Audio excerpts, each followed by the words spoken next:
नमस्कार भाई लोग। ये आजम खान की आखिर गलती क्या है? इसने ऐसा क्या किया कि जेल में है? जब बीमार पड़ता है तो हॉस्पिटल में आता है, थोड़ा ठीक होता है तो फिर दोबारा से हॉस्पिटल में ठूस दिया जाता है। आजकल भी बहुत ज़्यादा बीमार है। मेदांता में आजम खान का इलाज चल रहा है। भैया आखिर इसने किया क्या है? मतलब ठीक है, ये बदजुबान तो रहा ही है, भयानक और इगोइस्ट, अपने को बादशाह शहंशाह समझने वाला। वो एक गोरखपुर के हैं, यहाँ उनका व्यवसाय भेजा रखने की जगह नहीं है। भारतीय जनता पार्टी के राष्ट्रीय अध्यक्ष ने हमें गुंडा कहा है। हमें खुशी हुई कि इतना बड़ा गुंडा भी हमें गुंडा कह रहा है। बोला सांड हूँ सांड। मतलब एक बार भैंस चोरी हो गई तो पूरा उत्तर प्रदेश उसके भैंस को ढूंढने में लग गई। भाईजान, रसूख तो ऐसा कि एक बार बरेली के 12 लड़के इसीलिए गिरफ्तार हुए थे, 14 दिन पुलिस की रिमांड में थे, क्योंकि उसने फेसबुक पे आजम खान के खिलाफ कुछ लिख दिया था, कुछ बोल दिया था। आजम खान के नाम से फेसबुक पर फर्जी कमेंट के आरोप में बरेली के एक स्कूल छात्र को गिरफ्तार कर लिया गया। बरेली के वुड्रा स्कूल में 11वीं क्लास में पढ़ने वाले छात्र के खिलाफ आईटी कानून और आईपीसी के तहत केस दर्ज कराया गया है। ये केस आजम खान के मीडिया प्रभारी फसाहत अली खान शानू ने रामपुर में गंज कोतवाली में एफआईआर दर्ज कराई थी। सोमवार रात को पुलिस ने छात्र को गिरफ्तार भी किया और उसके बाद मंगलवार को बरेली में मजिस्ट्रेट के सामने पेशी के बाद उसे 14 दिन की न्यायिक हिरासत में भेज दिया गया है। देखिए, कुछ लोग अपने आप को कानून और जो एक अभिव्यक्ति की स्वतंत्रता है उससे भी ऊपर मानते हैं। उत्तर प्रदेश में वैसे भी अराजकता है और अराजकता फैलाने वाले तत्वों पर कोई व्यक्ति कुछ बोलता है तो उन पर जबरन पुलिस का धौंस दिखा करके, कानून का दुरुपयोग करके उनके खिलाफ कार्रवाई करते हैं। मुझे लगता है कि सरकार, उत्तर प्रदेश सरकार से जुड़े हुए मंत्री हों तो उनकी तो बात ही क्या फिर।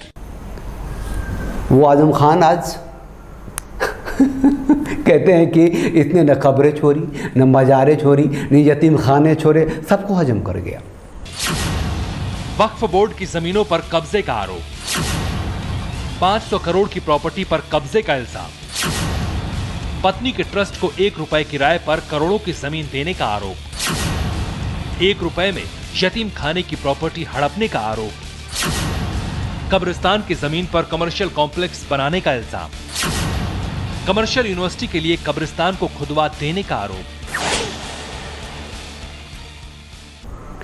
उत्तर प्रदेश का सुन्नी वक्फ बोर्ड है, उसने इस पे इल्ज़ाम लगाए भयानक, और सब बाद में जो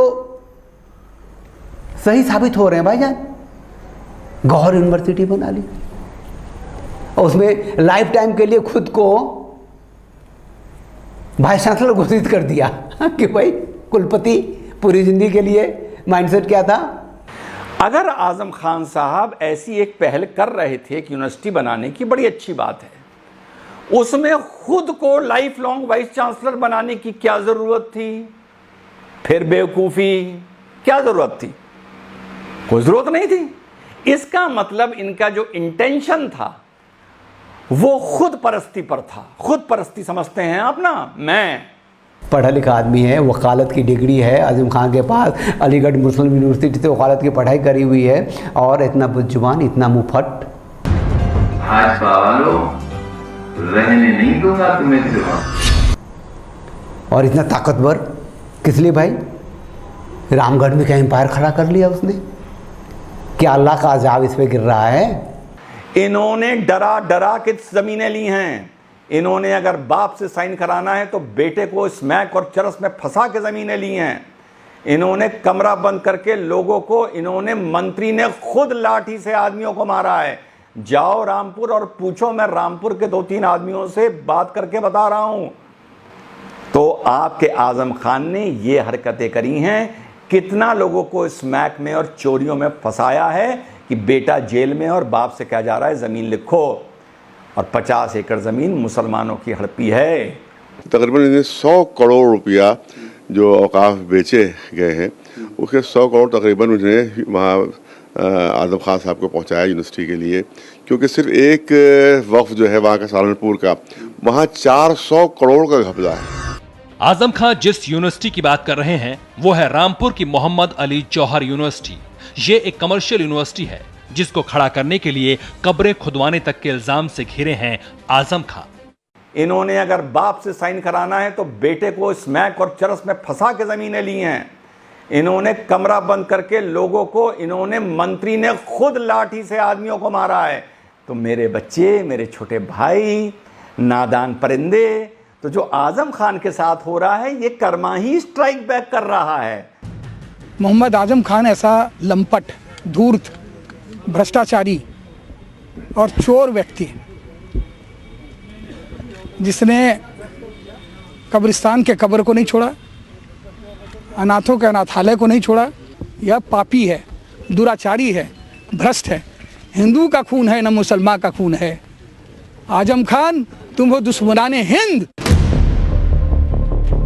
तो आजम खान की पैरवी करना बंद करो।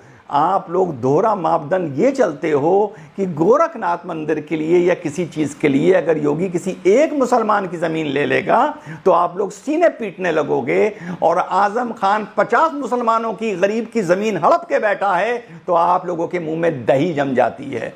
आपको वो नजर नहीं आता जो आजम खान ने मुसलमानों की ज़मीनें हड़पी हैं। आपको सिर्फ इतना नज़र आता है कि योगी ने आजम खान को जेल में डाल रखा है। अल्लाह ताला ने तो फरमाया है मैं अपनी अपनी तरीक़ों से बदले लूँगा, मैं अपने अपने तरीक़ों से सज़ा दूँगा। हो सकता है जो योगी कर रहे हैं यह भी एक ऊपर वाले का तरीका हो, एक ऊपर वाले की इसमें शख्सियत हो, एक ऊपर वाले की इसमें ताकत लगी हुई हो। आखिर कितनी गलतियां गिनाया जाए आजम खान का। भैया नेतागिरी करते हो, लोगों की सेवा करो ना, हैं?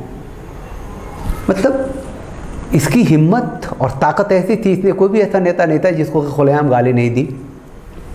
कोई भी ऐसी संस्था नहीं है जो इसके मन के अनुरूप नहीं था, उसको उसे धता नहीं बताया हो। भैया आजम खान, ये कर्मों का फल है जो मिल रहा है। मतलब हिंदू रीति रिवाज, सभ्यता, संस्कृति, परंपरा का देश है हिंदुस्तान, ऐसा कभी माना ही नहीं। क्यों नहीं माना भाई? अरे माना नहीं तो मुसलमानों की सेवा करते, उनकी कब्रें क्यों चुराई, यतीम खाने क्यों तोड़े, उनकी ज़मीनें क्यों हड़पी, क्या क्या नहीं जुल्म किए। कहते हैं कि अफीम दिया, ड्रग्स दिया, नशे में एक दिया, मारा पीटा, ये वो। कर्मों का फल है आजम खान, इसी जन्म में मिलता है। मैं नहीं मानता ये सब चीज़। लोग कहते हैं साथ जीना, साथ चलना, सेवा भाव से नेतागिरी करना तो बहुत दूर की बात है। आप तो इतने गिरे हुए हरकत करने वाले रहे आजम खान की मतलब संसद में भी क्या क्या माफ़ी मांगनी पड़ती थी, ये बताइए। जयप्रदा को क्या क्या नहीं कह दिया था उसे कपड़ों के बारे में। बहुत गड़बड़ है भाई। तो ये सुनिए, वक्फ बोर्ड ने कहा कि आपने ज़मीन हड़पे हैं तो आप बहुत ही खोल के कहते हो कि भैया ज़मीन किस लिए होती है वक्फ बोर्ड की, वहाँ स्कूल ना बने, कॉलेज ना बने, बने तो हड़प के अपने नाम से। विषय ये था कि आजम खान ने आखिर क्या गलती की जो उसे ये सज़ा मिल रही है। कौन सी गलती नहीं की उसने, पाप नहीं किए, अल्लाह का अज़ाब तो करना ही था। अब चैनल को लाइक कीजिए, शेयर कीजिए, सब्सक्राइब कीजिए और साथ बने रहिए। हम राष्ट्रवादी चैनल हैं। कहिए भारत माता की जय, वंदे मातरम, जय Bharat. Thanks for watching. Drop a like, leave a comment, and don't forget to subscribe to watch more videos like this.